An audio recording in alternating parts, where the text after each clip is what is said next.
Hello, I'll be performing an IV insertion today, and I'm going to read the following statement.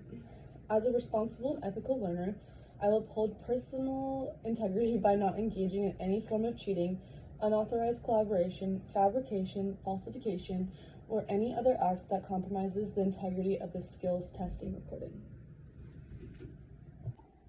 All right, before starting this procedure, the IV insertion, I'm going to make sure there's already an order to go for that. So I'm just checking, confirmed that the order is good to go for this patient, and then we will start from the top. So let me just gather my supplies, and I will pretend as if I wasn't here. Okay. So, knock knock. Hello, may I come in? Yes, okay. My name is Shea. I will be your nurse today. Can I confirm your name and date of birth? I'll be looking at the wristband to check, and yes, they confirmed it. I'm gonna put my supplies down, and then I'm going to perform hand hygiene. And then before we get going, do you have any allergies you need to tell me? No allergies to iodine? No. Latex or any adhesive? No. What about chlorhexidine? No. Okay, so no allergies there. Confirm the name and date of birth. Okay, so I'm gonna kind of talk to you about this procedure. So I'm gonna be doing the IV insertion. Do you know what that's for? Yes, so it's because you're really dehydrated and you need fluids. So once I insert the needle, it's gonna hurt, but once it's inserted, you shouldn't have pain anymore. Sound good? Okay, so I'm gonna prepare my supplies. They're already opened, but we're just gonna pretend they aren't. Here's my flush. Here's my IV kit. My catheter. And this is gonna be the port connecting the flush to the catheter. So I'm gonna put on, I did PPE, I'm gonna put on my gloves.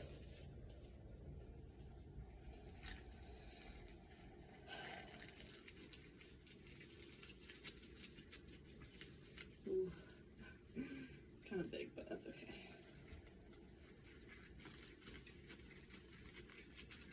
All right, gloves are on. So I'm just gonna open them. They're opened. I'm going to, so this is a flush. I'm gonna actually connect it to the port. So it's opened, right? I'm gonna take off the tip, and the tip isn't here, but here it is. I would take off the tip, and then now I'm gonna take this off, connect it to the port, maintaining sterility, and I'm gonna I'm gonna prime it. So I'm gonna flush it out a little bit. Okay, leaving that in there, I'm gonna have it ready for when I do the IV insertion. I'm going to now take my IV starter kit, take my tourniquet, and so here's my tourniquet. Before I put the tourniquet on though, I'm gonna make sure that I'm doing it on their non-dominant hand. So your dominant hand is your right hand, correct? Yes, okay, so if it's okay, I'll be doing it on your left hand or left arm. And you start distally and work your way up for looking for a vein.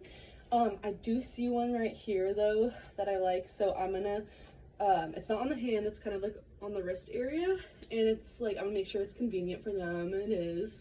I'm gonna put the tourniquet 4 to 6 inches above the site that I'm interested in. So 4 to 6 inches.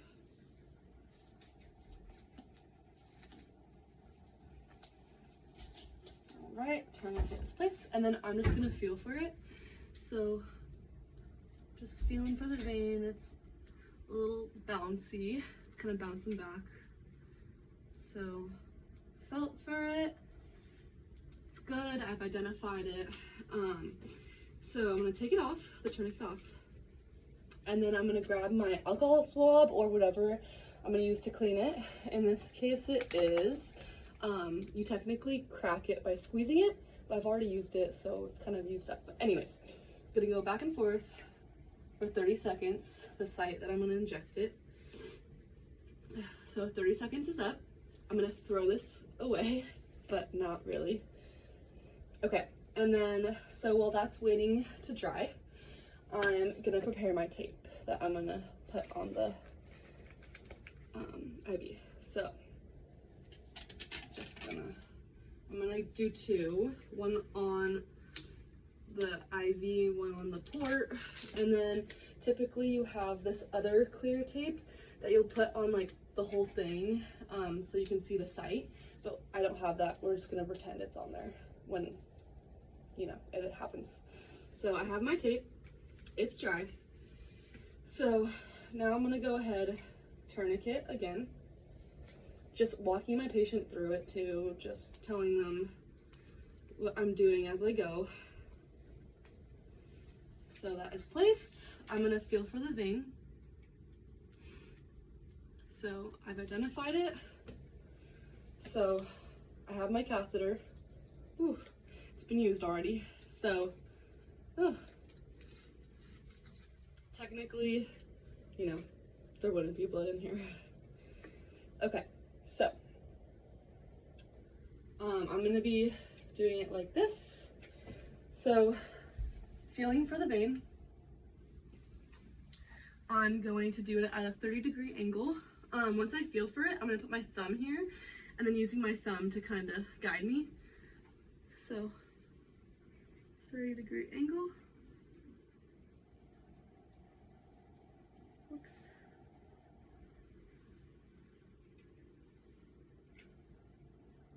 Okay, looks like there's some blood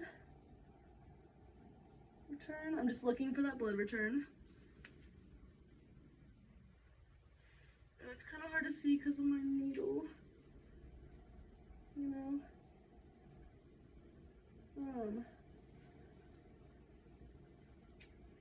Oops. It's hard because it's already been used before. Sorry.